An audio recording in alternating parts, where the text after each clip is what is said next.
Sable Rourke had been sold at auction twice before she turned 20, and both times the buyers had asked for a refund. Nobody wanted a broken Omega. That was the phrase the matrons used, murmuring it behind their hands as they herded her onto the auction platform for the third time.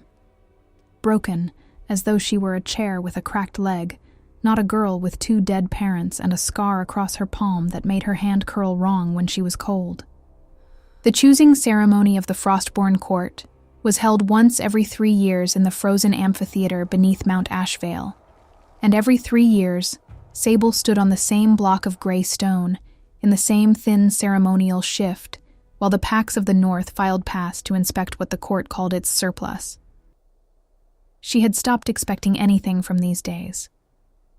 Expectation was a luxury for Omegas with clean records and unscarred hands. "Chin up, reject." Isolde Kane's voice cut through the frozen air, like a blade drawn from its sheath, sweet and cold at once. Isolde was the Beta's daughter, third in line for Luna, should the king ever deign to choose a mate, and she had made it her personal ritual to visit Sable before every choosing, if only to remind her of her place. She circled Sable slowly, her fur-trimmed cloak trailing over the frost-rimed stone, and lifted Sable's scarred hand between 2 fingers as though it might soil her gloves. "Still can't shift that hand all the way, can you? What a shame. No pack wants an Omega who flinches at her own claws." "I don't flinch," Sable said quietly. It was not entirely true. She had flinched, the first choosing, when the buyer from the Eastern Gamma line had turned her hand over like inspecting livestock and announced, loudly enough for the whole platform to hear, that he'd been promised a whole Omega and not whatever this was. She had flinched the second time too, quieter, when a Beta matron from the coastal packs had actually paid the indenture fee and taken her home for 11 months, only to return her the following winter with a note that said simply, "Does not shift reliably. Refund requested per contract clause 4, as if Sable were a length of cloth that had come back from the dyer the wrong color.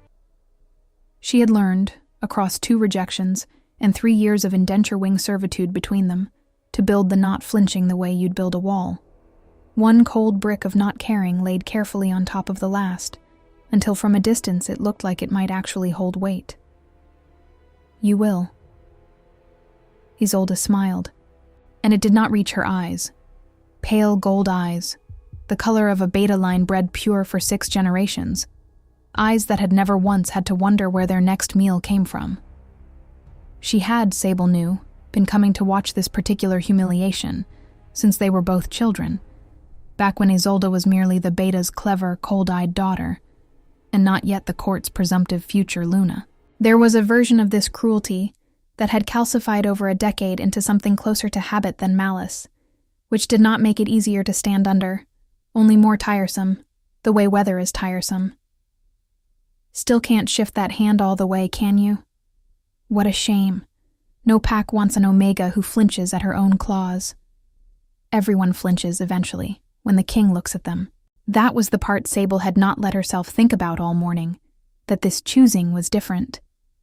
This year, for the first time in longer than Sable had been alive, King Cassius Thorne himself would attend, to select, by treaty obligation, the whispers said, a tribute bride from among the unclaimed Omegas, a symbolic gesture to renew the 9 packs accord that had held the northern territories from tearing each other apart for 3 centuries. Nobody in the amphitheater had ever seen him do more than sit through the ceremony like a carving of ice, his wolf so deeply sealed inside him that court legend called it dead. Ashvale, they said. The wolf that stopped answering the moon the night his first mate was murdered, 300 years ago, and had not stirred since. Not at moonrise, not at the scent of blood, not even, rumor claimed, when the king himself wept. A king who could not feel his own wolf. Sable had always thought that sounded like the loneliest thing in the world, and then hated herself a little for pitying a man who could have her collared and shipped to any pack he pleased with a single nod. The amphitheater itself had been carved directly into the flank of Mount Ashvale 3 centuries ago, back when the mountain had still borne a different name, back before the king's wolf took it as its own, and the court renamed the peak in the same breath It renamed the silence living inside its ruler. The tiered stone seats climbed the natural bowl of rock, like the rings of a felled tree. And at the amphitheater's lowest point, where the light pooled strangest in winter, the old builders had set the black auction block, ashvale stone, veined faintly silver, quarried, the old records claimed, from the same seam that had once fed the Frostborn throne itself.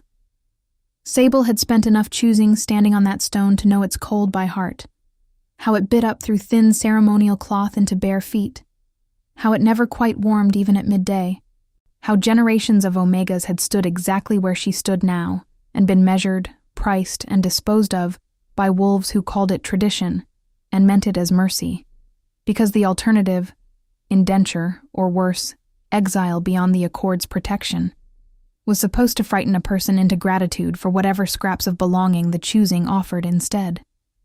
Sable had never managed the gratitude. She had only ever managed the surviving. The horns sounded. The gates of the amphitheater groaned open on their frozen hinges, and the packs began to file in below the tiered stone seats, beta lines in silver-clasped furs, gamma families haggling in low voices over which omega they'd bid on this cycle, and above them all, rising on a dais carved from black ashvale stone, the throne of the Frostborn Court.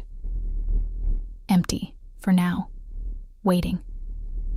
The Omegas were always brought out in the same order, oldest unclaimed first, a small cruelty dressed up as procedure. The longer a person waited to be chosen, the earlier they went up, as if repeated rejection were something that ought to be gotten out of the way before the fresher faces distracted the buyers. Sable had learned the rhythm of it the way she'd learned everything else about Frostborn, by enduring it enough times that endurance turned, eventually, into a kind of grim expertise. She knew which packs bid generously, and which haggled over an Omega's worth, like she was a length of rope. She knew that the coastal beta lines preferred quiet Omegas, and the mountain gamma packs preferred ones who could hunt, and that neither preference had anything to do with whether the Omega in question wanted to be hunted, or quiet, or anything else. Want, at a choosing, was not a category anyone bothered to ask about. Sable was seventh in the line of Omegas brought to the block. She watched the girls ahead of her get inspected, priced, occasionally rejected outright with a shake of the head that made the girl in question flinch as if struck. Because for an Omega, in the eyes of Frostborn law, rejection at choosing meant indenture to the court itself, the lowest standing a wolf could hold, lower even than being unclaimed. She watched a boy no older than 15 get chosen by a gamma pack from the eastern hills, and try not to cry with relief.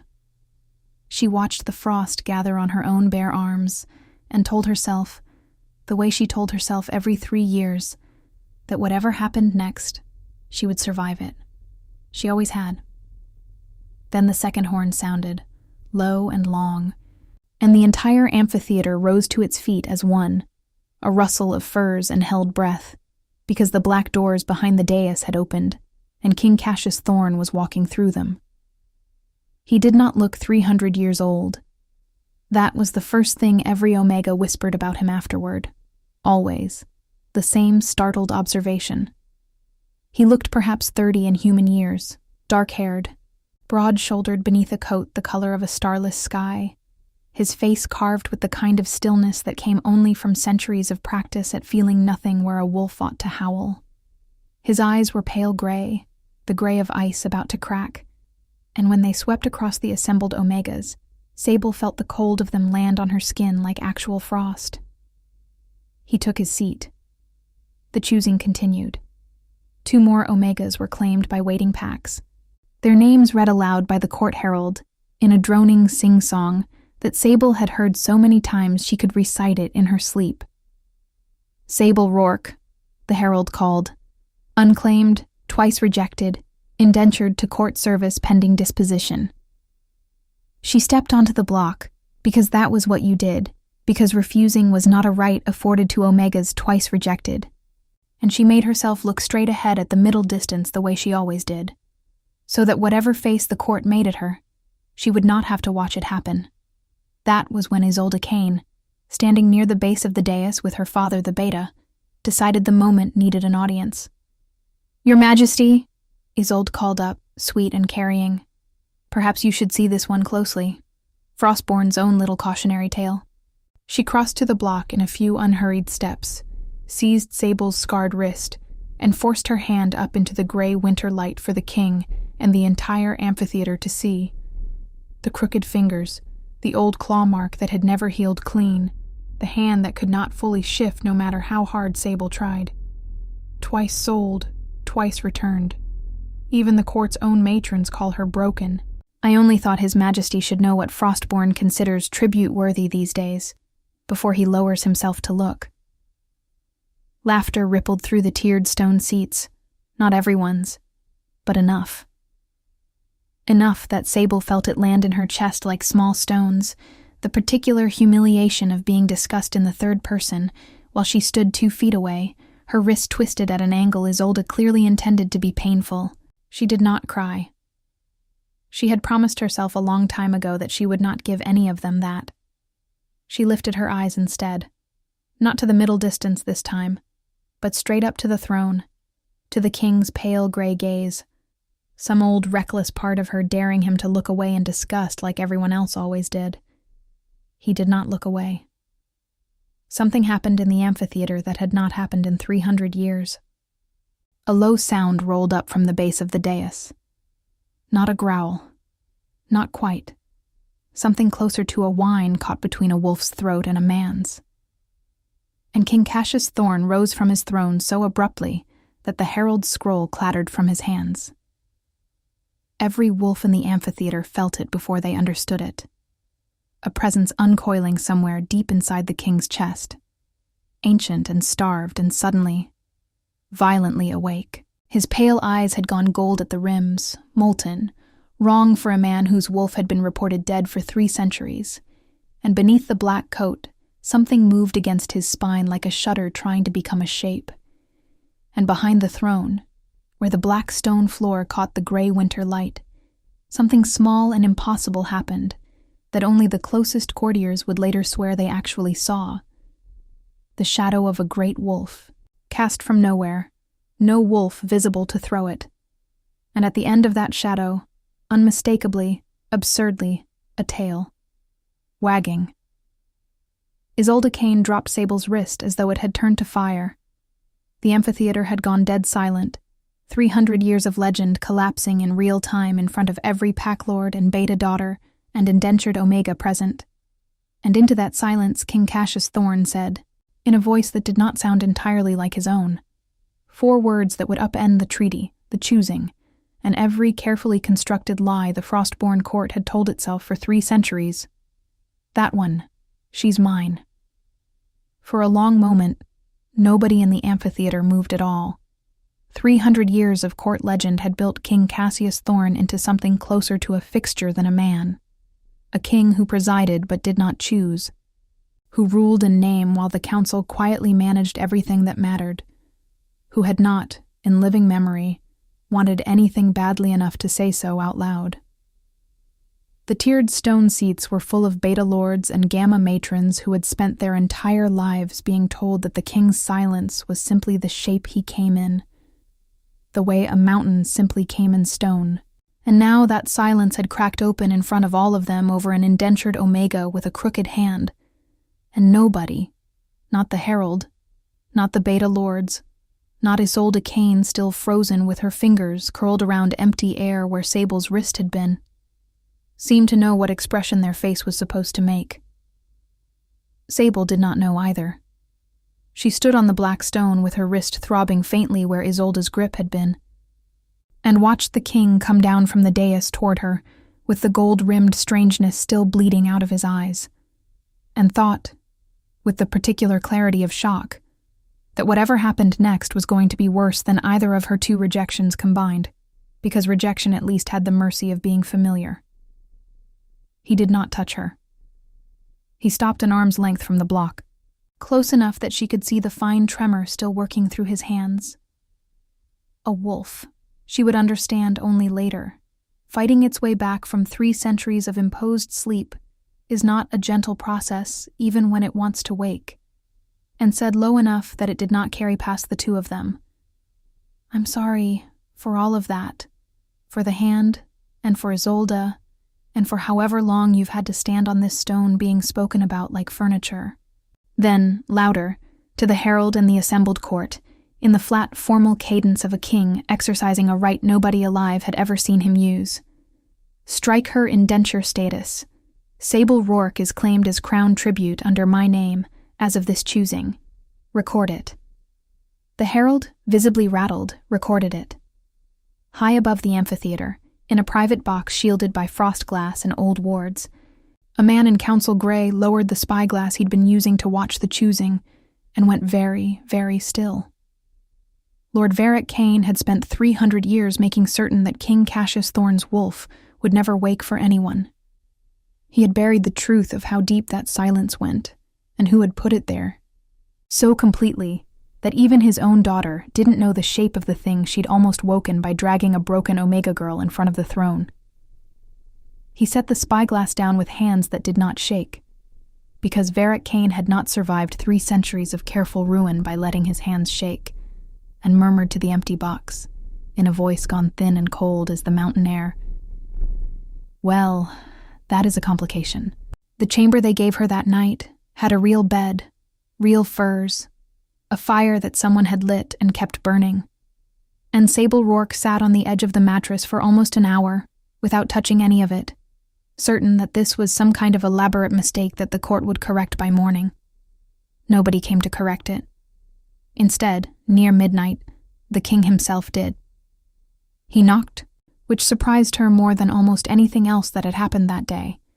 A king who owned her outright by the treaty's own tribute law, knocking on the door of a room he'd assigned her, waiting for her to say "come in," rather than simply entering. When she opened the door, he stood there in the same black coat, though he'd shed the formal collar, and up close, without a dais and 300 witnesses between them.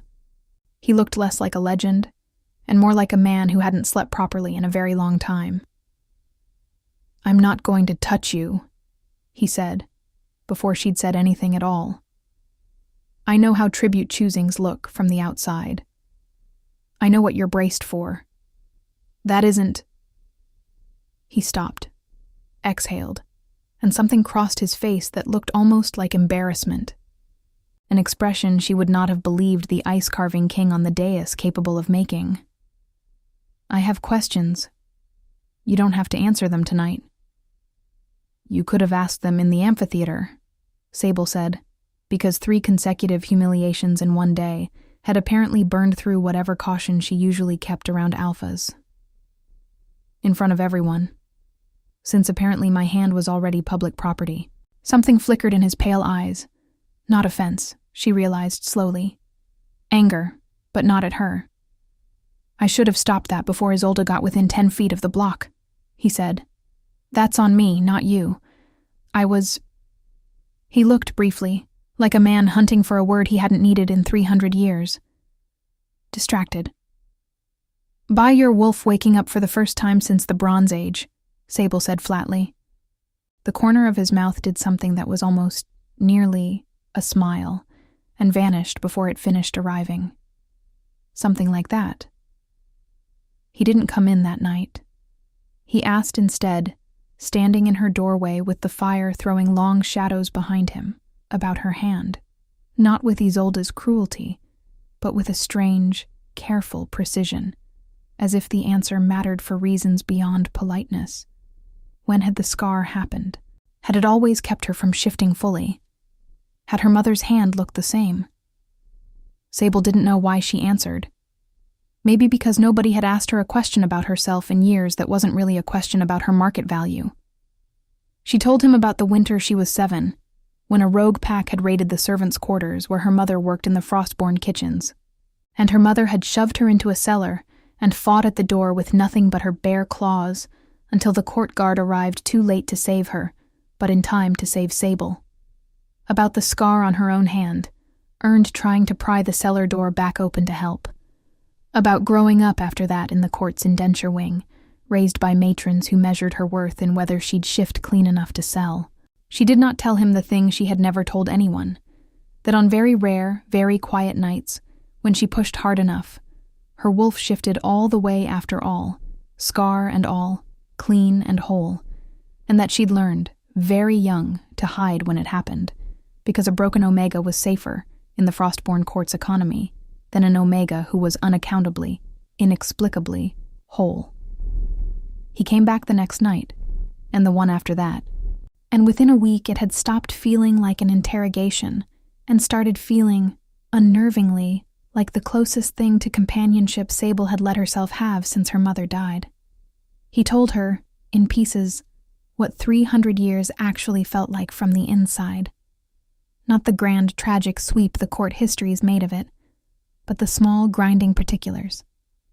How he'd stopped being able to taste food properly somewhere around the 1st century, because a wolf that couldn't feel joy apparently took most of a man's appetite with it. How he'd learned to fake warmth in his voice for council functions the way an actor learns a role, until even he sometimes lost track of where the performance ended. How he had, exactly once, 180 years ago, tried to provoke his own wolf awake by nearly getting himself killed in a border skirmish. He had no business fighting personally, and felt nothing afterward but the ordinary ache of a body healing, and understood then that whatever had been done to him 3 centuries ago was not going to be undone by grief, or danger, or time. Only, it turned out, by a scarred hand and a stubborn stare in the middle of a choosing block. "You said it like it wasn't strange," Sable told him once, midway through the 2nd week, when the fire had burned low and the library had gone dark enough that she could no longer see whether he was watching her or the shelves. "That your wolf woke up for me specifically. Most alphas would have made that into a very large declaration by now. Most alphas haven't spent 3 centuries learning not to trust their own instincts," he said. "For 300 years, every time something in me stirred even slightly, anger, grief, want, I assumed it was manipulation. Isolde's father taught the whole court, very patiently, that a king who felt too much was a king who could be provoked into a mistake the council would then have to clean up. I got very good at distrusting my own wolf before I ever had reason to distrust the man teaching me to. And now I think I spent 300 years distrusting the one part of myself that was actually telling the truth." He said it simply, without performance, and Sable found she believed him more for the lack of flourish than she would have believed a more romantic version of the same sentence. One evening, near the end of that first strange fortnight, he asked her to walk the outer battlement with him, where the wind off Mount Ashvale came down sharp enough to sting, and the whole northern reach of the Frostborn territory spread out below, in a lattice of frozen rivers and dark pine.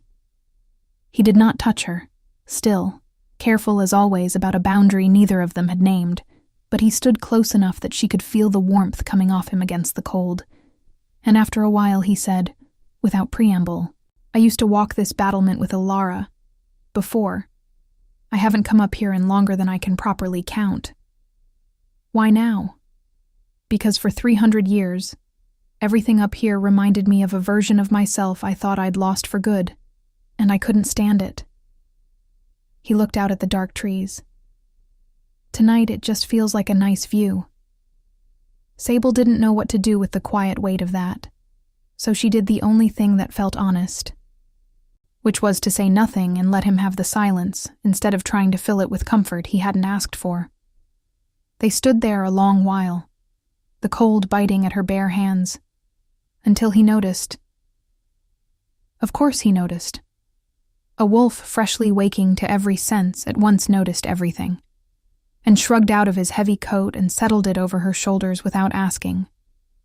The way you'd do for someone you'd already decided mattered before you'd worked out the shape of why. "I don't need rescuing," Sable said, half amused, pulling the coat tighter anyway, because it was warm and smelled of wood smoke, and she was not, in fact, above enjoying it. "I know," he said. "I'm not offering rescue.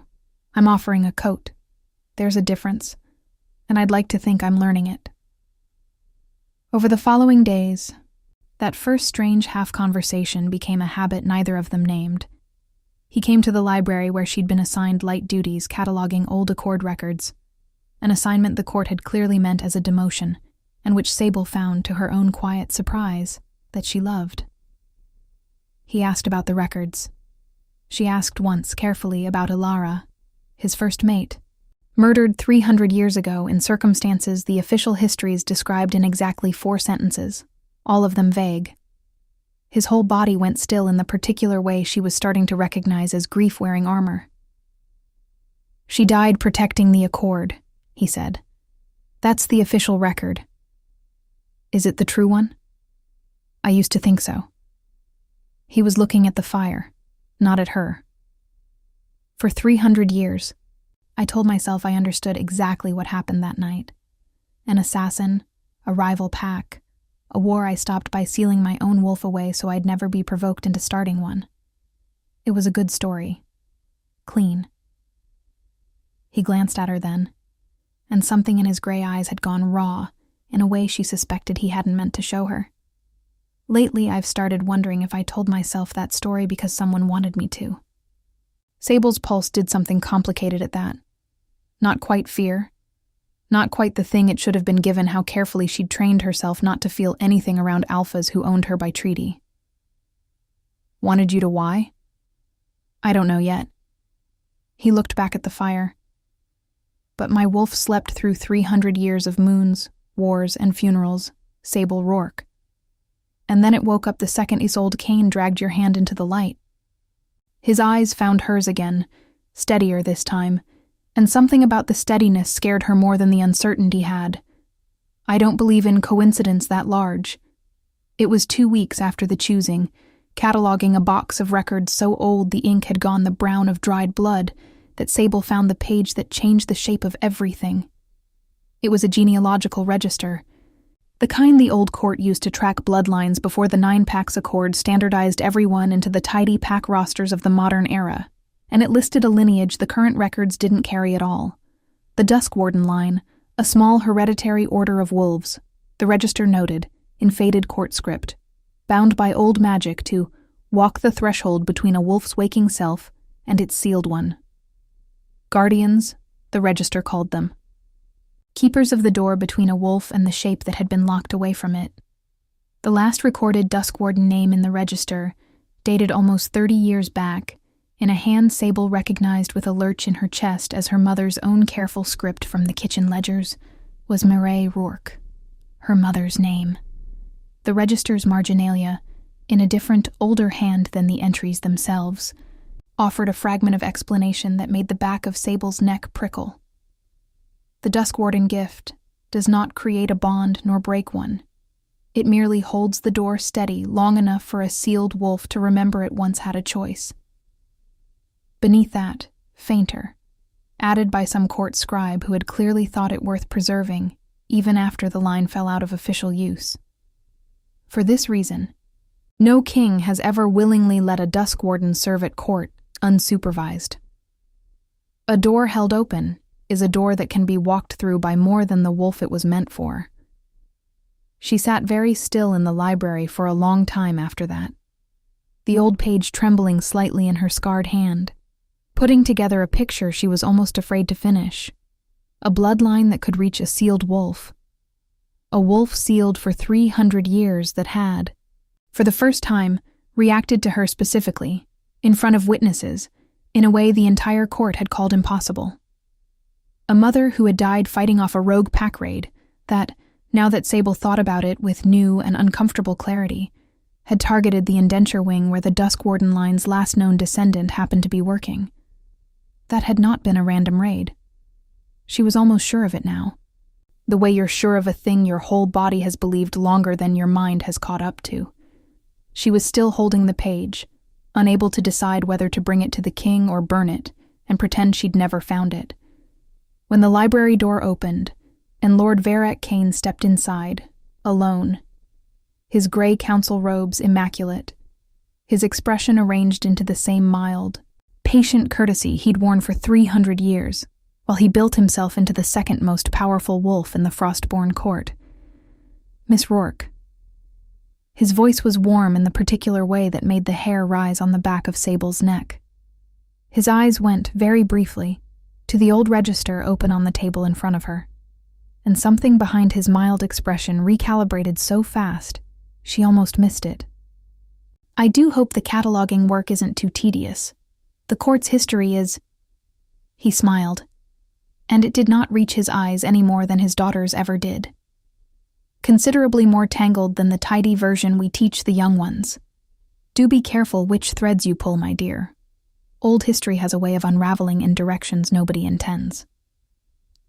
You knew my mother's name, Sable said, before he'd fully turned to go, surprising herself with how steady it came out.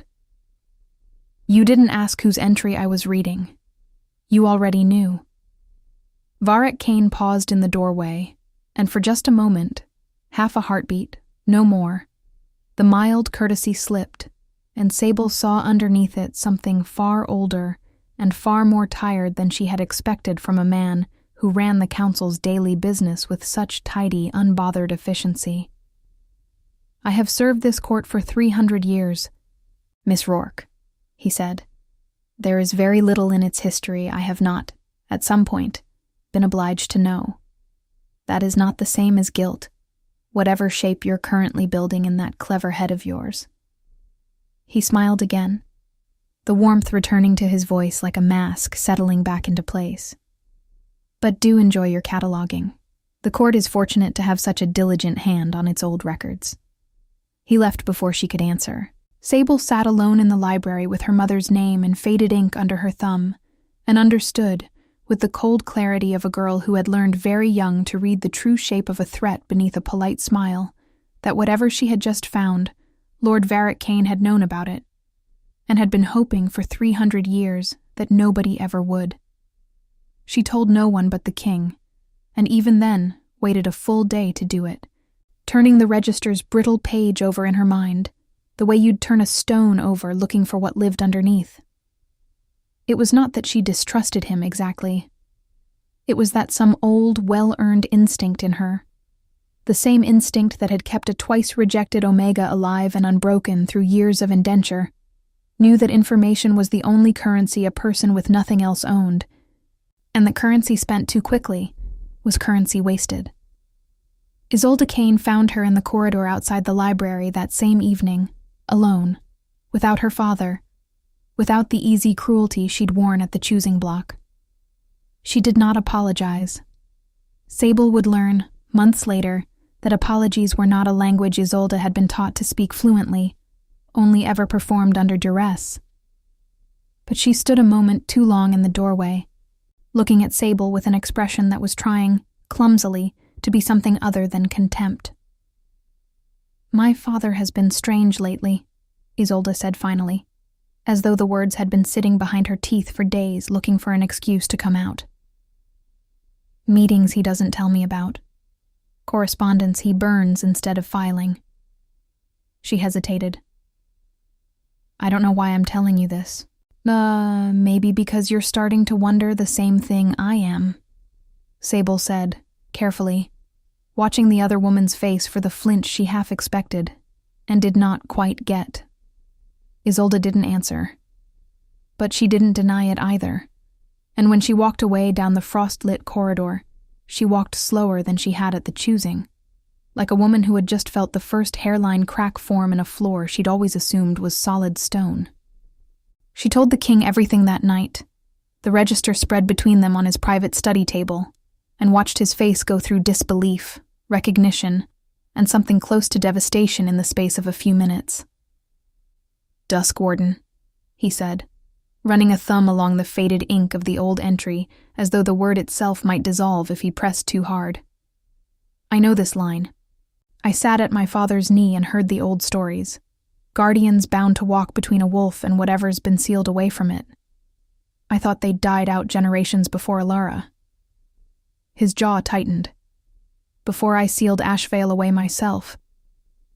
You didn't seal your own wolf, Sable said slowly, the pieces arranging themselves in her mind even as she said them aloud. Did you? 300 years is a very long time to grieve so completely that a wolf just stops. What if it wasn't grief? What if it was Duskwarden magic, used against you instead of for you, sealed by force, the night Alara died, by whoever actually killed her? And what if that's the same night my family's entire bloodline conveniently stopped showing up in any court registry that mattered? The king went very still. You think Alara's murder and the sealing of my wolf were the same act? I think, Sable said, that Lord Varric Kane looked at a 200-year-old genealogical register today like it was a live coal, and I think he told me very politely to stop pulling threads. They found the second piece 3 days later, in a locked annex of the council archive that the king had authority to open, and that, Sable suspected, nobody had opened in a very long time, given the undisturbed dust on the door seal. It was a private correspondence file, catalogued under a council administrative code so mundane that whoever hid it there had clearly been counting on nobody ever looking, and it contained, among 30 years of routine council business, 4 letters between a council administrator and a rogue pack captain, dated to the winter Sable was 7 years old, discussing payment for removal of the indenture wing's kitchen staff, targeted per Lord Kane's specification. Targeted, not a raid of opportunity, a commission. He had my mother killed, Sable said, and her voice came out steadier than she expected, steadier than she felt, because some part of her had already known this for 3 days and had simply been waiting for the paper to catch up. Because she was Duskwarden.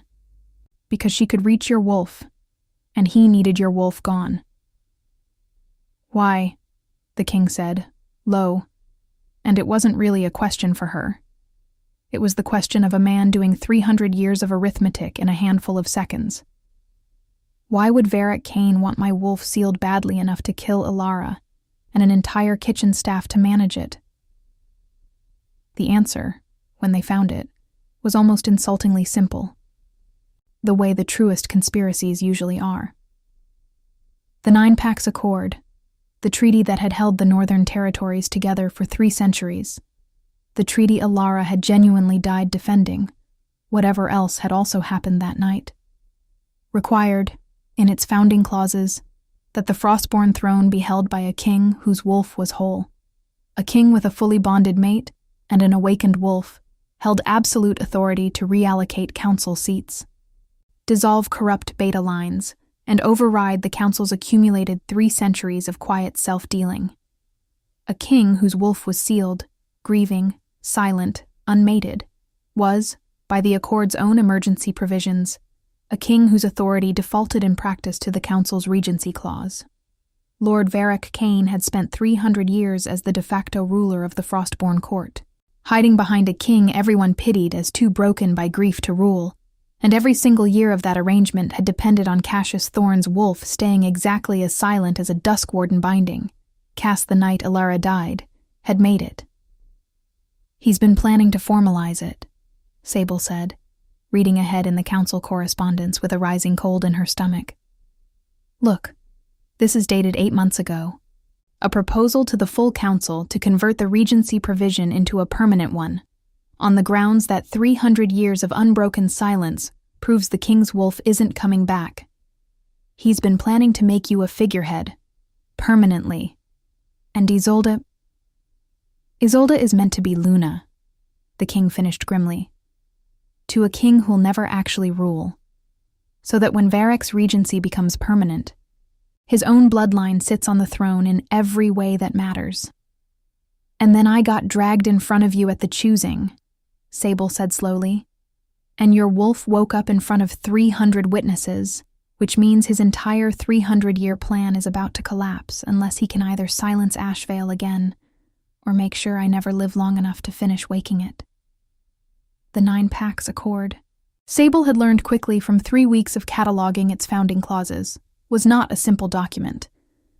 It had been drafted in the aftermath of the Wolf Wars, when 9 territories bled themselves nearly to extinction fighting over grazing rights and pack pride, and its framers had built into it, deliberately, a set of checks meant to prevent exactly the kind of quiet, permanent consolidation of power that Lord Varric Kane had spent 3 centuries constructing brick by patient brick. A king's wolf, whole and bonded, could dissolve a corrupt beta line with a word. A regent could not. A regent could only administer, delay, and, if he was patient and clever enough, slowly rewrite the definition of administer until it swallowed everything a king was meant to hold. Varric Kane had been patient, He had been clever, and for 300 years, nobody had thought to ask why the Accord's emergency provisions had never once been reviewed, because reviewing them would have required a king whose wolf was awake enough to demand it. She did not have to wait long to find out which option Lord Varric Kane preferred. Once it became clear that reasoning with a suddenly awakening threat was no longer an option available to him. It happened on a night with no moon at all, 4 days after they'd found the correspondence file, when Sable was walking back from the archive annex to her chamber along a service corridor she'd walked 100 times without incident. She heard the wrongness before she saw it, a silence in the corridor too complete even for the sleeping hour, the absence of the usual creak of settling stone, and had just enough warning to throw herself sideways as a crossbow bolt meant for her throat buried itself instead in the doorframe beside her ear. She did not scream. Some old indenture wing instinct, honed across years of learning that a scream only told a predator exactly where you were, kept her silent and moving, rolling into the shadow of an alcove as a second bolt cracked into the stone where she'd been standing a half-second before. Whoever the shooter was, they were good. Court-trained good, not rogue pack good. And Sable understood, with the cold clarity of someone doing very fast arithmetic while flat against a wall, that an Omega with a scarred hand and no formal combat training was not going to outfight a trained assassin in a dark corridor. So she did the only thing she had left. She reached, the way she'd reached in the tribunal chamber weeks later without yet knowing she'd do it. For the shift she'd spent her whole life hiding. Pushed through the old scar tissue, through years of learned caution, and felt her body come apart and reassemble itself whole for the first time in front of anyone but her own bedroom walls, claws sharp and true on both hands, scar and all, no longer broken, no longer half of anything. The assassin, who had clearly been briefed to expect a girl who couldn't fully shift, hesitated for exactly the half-second that mistake cost him. It was enough. Sable was through the alcove and past him before he recovered, running not toward her chamber, but toward the one place in the Frostborn Court she now trusted absolutely. And she did not stop until she'd slammed through the doors of the king's private study with her claws still out, and her whole body shaking with an adrenaline that had nowhere left to go. He was on his feet before she'd finished speaking, the gold-rimmed strangeness flooding back into his eyes at the mere scent of the fear and blood-adjacent panic still clinging to her, and it took him considerable effort. She could see it cost him, see the muscles in his jaw working, not to shift fully and go hunting the corridor himself. "Show me your hands," he said instead, low and urgent, and when she did, whole, shifted, scarred, but no longer broken, something in his expression cracked open entirely, grief and wonder and fury all at once. "You shifted, all the way." "I've always been able to," Sable admitted, breathless. "I just never let anyone see." The court guard found the crossbow an hour later, abandoned in a stairwell, its make traced within the day to a council armory requisition signed off, 3 months prior, by Lord Varric Kane's own steward. It was not, by itself, enough to convict a man who had spent 3 centuries making sure nothing was ever quite enough to convict him. But it was enough, finally, for the king to stop treating Varric Kane's threat as theoretical. "He tried to have you killed," the king said, low that night, his hand, for the first time, carefully, asking permission with his eyes before he did it, resting over her scarred one. "Which means he's decided you're more dangerous to him alive than the risk of killing a crown tribute is worth. That's not a man planning to wait us out anymore, Sable. That's a man who's decided to gamble everything before we can finish exposing him." Isolde came to her the morning after the assassination attempt, pale and clearly having not slept, and said without preamble, "I heard what happened in the service corridor. I want you to know I had nothing to do with it." She hesitated, twisting the fur trim of her sleeve between 2 fingers in a gesture Sable had never seen her make before, something almost childlike beneath all the careful beta polish. "I also want you to know that I've started keeping copies of things my father asks me to file, or burn, or forget I ever saw. I don't know why. I think some part of me has known something was wrong for longer than I've let myself admit." "Why tell me?" Because if it turns out I'm wrong about him, Isolde said, I'd rather have kept the copies and never needed them, than needed them and not have kept anything at all.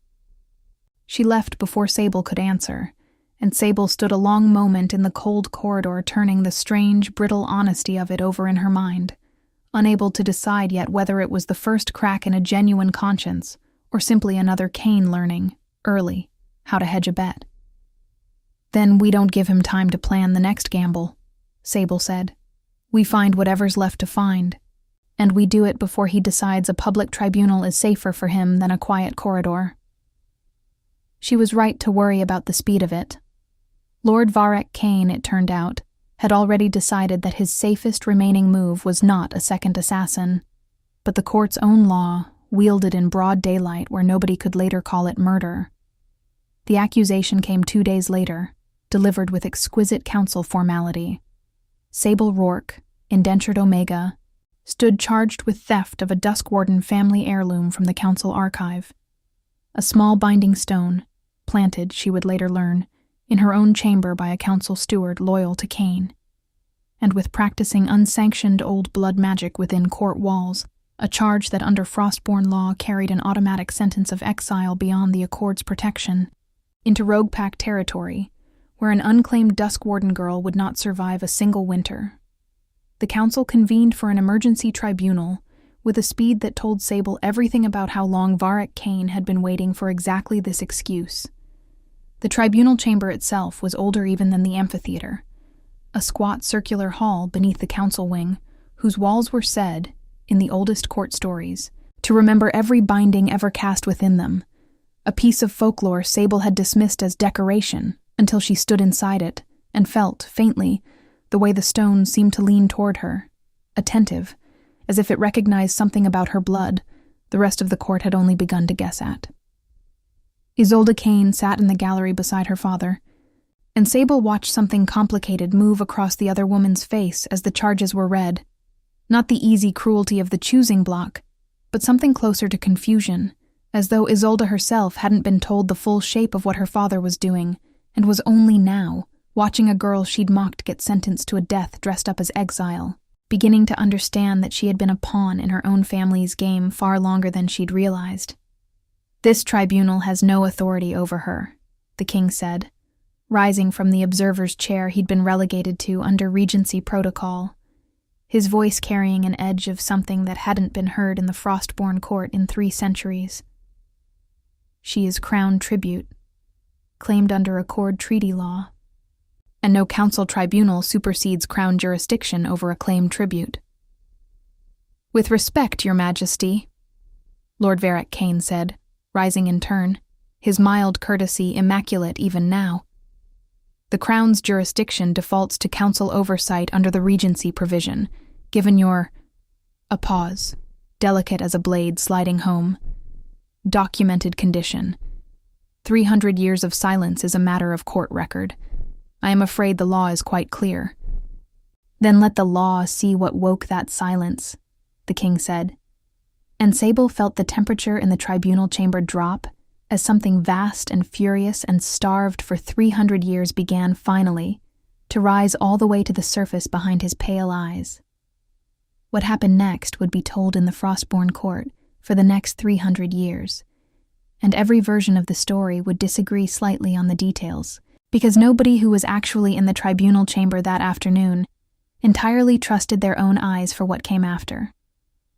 King Cassius Thorne did not shift the way wolves usually shifted, in a controlled unfolding of bone and fur that took a practiced breath or two. 3 centuries of sealed rage came apart all at once, and the Asheville wolf that had been legend and rumor and a dead thing in old stories tore free of him in a single convulsive heartbeat, enormous and black-furred and gold-eyed, filling the tribunal chamber with a presence that made every wolf present, council members, guards, Isolde Kane in the gallery, drop instinctively into postures of submission they hadn't consciously chosen. The chamber's ancient stone seemed to recognize what was happening, even before the wolves inside it did. Frost bloomed backward across the windows instead of forward, and the old Accord-era wardstones set into the tribunal walls, dormant for as long as anyone present had been alive, began to hum with a low resonance that made the guards' teeth ache. Isolde Kane, in the gallery, pressed both hands over her mouth. Even the council administrators who had spent careers perfecting the art of looking unbothered by anything found themselves, without quite deciding to, backing toward the chamber's edges. Every wolf except Lord Varric Kane, who took one look at the wolf he had spent 300 years and one murdered Omega's blood keeping silent, and understood with the particular clarity of a man watching his life's work collapse in real time, exactly how badly he had miscalculated. "Guards," he said, and his voice cracked on the word in a way his careful courtesy never had before. "Restrain the—" He did not finish the sentence, because Sable Rourke, chained at the wrists for the tribunal, sentenced in the eyes of Frostborn law already exiled, stepped between Lord Varric Kane and the enormous awakened wolf that had just torn free of 3 centuries of imposed silence, and did something the old Duskwarden Register had never quite explained, but that her body seemed to know anyway. Some instinct passed down through blood and scar, and a mother who died protecting exactly this kind of threshold. She reached out with her scarred, half-shifting hand and pressed it flat against the black fur of the wolf's shoulder, and said very quietly, into a chamber gone otherwise silent, "It's all right. I've got you. You're allowed to be whole." The wolf that had been sealed for 300 years went, for one suspended heartbeat, utterly still beneath her hand. And then, in front of the entire tribunal, council members, guards, Isolde Kane, and a Lord Varric Kane, whose careful 3-century mask had finally, completely cracked, the great black wolf's tail began, slowly, unmistakably, to wag. The old binding broke like ice giving way under spring water, a visible ripple of released magic that rolled outward from where Sable's hand met the wolf's shoulder and touched every ward and seal Lord Varric Kane had layered into the Frostborn Court's foundations across 300 careful years, including, as it turned out, the ward that had been quietly suppressing the tribunal chamber's official memory record wall, the ancient accord-mandated stone that recorded, in ways no council administrator could edit or erase, every binding cast and broken within crown walls. The wall lit, all at once, with 300 years of suppressed record. Ilara's murder, ordered by Varric Kane to silence the Duskwarden threat she represented to his Regency ambitions. The sealing of the King's Wolf, cast by a Kane-hired old-blood mercenary in the same breath as Ilara's death. The commissioned raid on the indenture wing that killed Sable's mother. 8 months of correspondence formalizing a permanent regency that would have buried the Thorne line under Kane rule within a generation. 3 centuries of quiet self-dealing, written into stone, in front of the entire council, at once. "Father," Isolde Kane's voice, when it came, was not the sweet-cutting thing Sable had heard at the choosing block. It was small, and it was young, and it was the voice of a woman who had just watched 300 years of family history rewrite itself in front of her, and discovered she did not recognize the shape of what she'd been raised inside.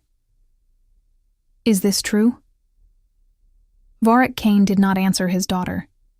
He was looking at the king, fully shifted back now, human again. Gray eyes gone gold-rimmed and wide awake in a way 3 centuries of court record had never seen. And at the girl standing beside him with a scarred hand still resting against his arm, as though she'd simply always belonged there. And something in his careful expression finally, entirely, gave way to something closer to fear. "I did what was necessary," he said, "to hold this court together while its king grieved himself into a corpse who still happened to breathe." "You held nothing together," the king said. "You built a throne out of a murdered woman and a stolen bloodline and called it stability for 300 years. And the only thing you ever actually protected was your own family's grip on a seat that was never yours to keep." He turned to the assembled council, his voice carrying the particular authority of a king whose wolf, whole and awake for the first time in 3 centuries, no longer defaulted to anyone's regency. "The wall has spoken. Lord Varric Kane stands convicted by his own court's ancient record of the murder of Luna Alara Thorne, the murder of Sable Rourke and the indenture wing kitchen staff, and 300 years of usurped crown authority under false regency. Take him. Lord Varric Kane's formal sentencing came 3 days later, once the full council had reviewed every year the Wardstone Wall had disgorged. Not execution, which the accord reserved only for wolves who killed within court walls with their own claws, but permanent exile beyond the 9 Pact's protection, stripped of name, rank, and bloodline recognition. The same sentence, Sable noted with a grim private satisfaction, that he had once tried to engineer for her. He was escorted to the Accord's outer boundary at dawn, alone, and the last anyone in the Frostborn Court heard of him was a rumor, unconfirmed, that a nameless gray-haired man had been seen begging shelter from a rogue pack in the eastern hills and been turned away at the gate. They took him.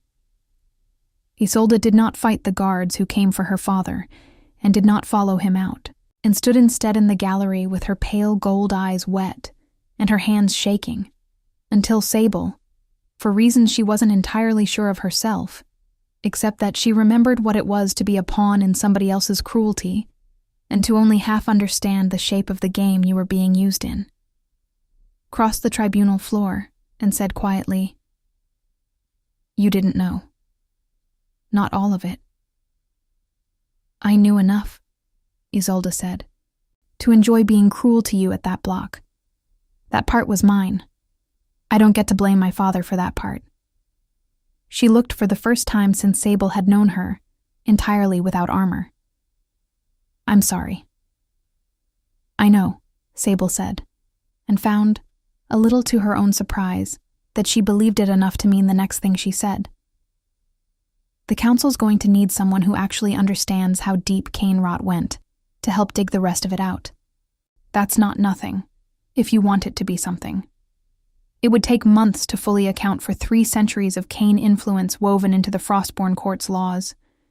The indenture wing was dissolved within the season, its omegas released from the choosing block system entirely, the ancient tribute bride clause struck from the accord by unanimous council vote once the full wall record had been read into permanent evidence. The Regency provision itself, the small emergency clause that had let one patient, ambitious man run a court for 300 years from behind a grieving king's throne, was rewritten entirely. No longer a quiet default triggered by a king's private silence, but a temporary measure requiring open council review every single year, with a mandatory public accounting of exactly who held real authority and why. It was, the newly appointed council archivist noted dryly in the first annual review, considerably harder to steal a throne in installments when the installments had to be shown to everyone at the end of each year. Isolde Kane did not inherit her father's seat. She asked instead for the newly created position of Accord Compliance Warden, a role with no real power beyond the authority to audit exactly the kind of quiet correspondence and buried requisition files that had let her father operate undetected for 3 centuries. And the council, still reeling, still half convinced the whole tribunal had been some fever dream, granted it to her almost out of sheer exhausted relief that someone competent wanted the thankless job of making sure it never happened again. She was not, in the months that followed, an easy woman to like. Old habits of coldness did not dissolve simply because the family that taught them had been dismantled. But she did the work, methodically and without complaint. And twice in that first year, she brought Sable evidence of smaller Kane-era corruptions nobody else had thought to look for. And each time she did it without asking for thanks, as if the doing itself were the only apology she knew how to offer. But some things happened faster. 3 weeks after the tribunal, the Frostborn Court held a ceremony in the same amphitheater beneath Mount Ashvale, where the choosing had always been held, on the same block of gray stone where Sable Rourke had stood twice rejected and once nearly exiled, and where, this time, she stood not to be inspected or priced or claimed as tribute, but to be crowned. The wolf beside her, whole now, gold-eyed, awake in a way 300 years of legend had insisted was impossible, pressed close against her side as the court herald read out her name for the last time in that old formal sing-song. And this time there was no unclaimed, no twice rejected, no indentured pending disposition, Just a name and a title, and a court full of wolves who had watched a broken Omega girl reach into 3 centuries of imposed silence and pull a king's whole self back out of it. Sable Thorne, the herald called, Queen of the Frostborn Court, last of the Duskwarden line, keeper of the threshold. Standing on the stone where she had once been told, over and over, that she was too broken to be worth keeping, Sable Rourke let herself finally cry. Not from grief this time, and not from the particular exhausted humiliation of being discussed like furniture in front of a crowd, but from something she hadn't let herself feel in longer than she could remember. The astonishing, uncomplicated relief of being wanted, whole, scarred hand and all, by someone whose wolf had waited 300 years of frozen silence for exactly her. Beside her, the king who had not smiled in 3 centuries smiled anyway, and somewhere at his feet, on the very stone where a broken Omega had once been auctioned twice and returned twice, a great black wolf's tail wagged, not for the first time now, but as if it intended to make up, one slow, contented sweep at a time, for every single year it had missed. That night, long after the coronation feast had emptied out, and the court had finally gone quiet, Sable found Cassius standing alone at the window of what was now, absurdly, officially, her own private study, looking out at Mount Ashvale's dark shoulder against the stars. "Regretting it already?" she asked, only half joking, coming to stand beside him. "I was thinking," he said, "that I spent 300 years assuming the worst thing that could happen to me had already happened. That I'd loved once, lost her to a violence I didn't understand, and that grief was simply the permanent shape of the rest of my life. I built an entire personality around surviving a wound I didn't know someone had inflicted on purpose." He looked at her, and the gold at the rims of his eyes caught the firelight in a way that still, weeks later, made something in Sable's chest go warm and unsteady at once. "I don't know what to do with 3 centuries of grief that turned out to have an author. I don't know if there's a version of justice that actually accounts for that much stolen time." "There isn't," Sable said honestly. "Varric doesn't get to give you back 300 years, and I don't get to give my mother back her life. And Isolde doesn't get to unlearn the version of cruelty her father raised into her before she was old enough to know better. Nobody gets a clean ledger out of this. That's not how any of it works." She slid her scarred hand into his, deliberately, the way she'd once have hidden it instead. "But I got a whole hand, and a whole wolf, standing next to me who wagged his tail for the first time in 300 years because of it. I'd call that worth something, even inside a story that doesn't balance." He was quiet for a moment, turning that over. "My father used to say the mountain doesn't care how long the winter lasted, only whether anything is still standing when it ends." She thought, standing there with her scarred hand in his, and the whole cold mountain quiet outside the window, of the girl who had stood on that black auction stone 3 weeks ago and told herself, the way she'd told herself every 3 years before, that whatever happened next, she would simply survive it. Survival had been the only ambition Frostborn law had ever allowed her to have. She had never once let herself imagine this. Not rescue, because he was right that it hadn't been rescue, but something closer to recognition. A wolf 3 centuries silent that had looked at her, broken hand and all, and known her anyway. "Something still standing," Sable said. 2 somethings, actually. Ashvale, curled loose and golden-eyed by the hearth in the shape of a wolf too large for the room and entirely unbothered by it, thumped his tail once against the floorboards, in what could only be described, by anyone who'd witnessed 300 years of legend collapse in a single afternoon, as agreement.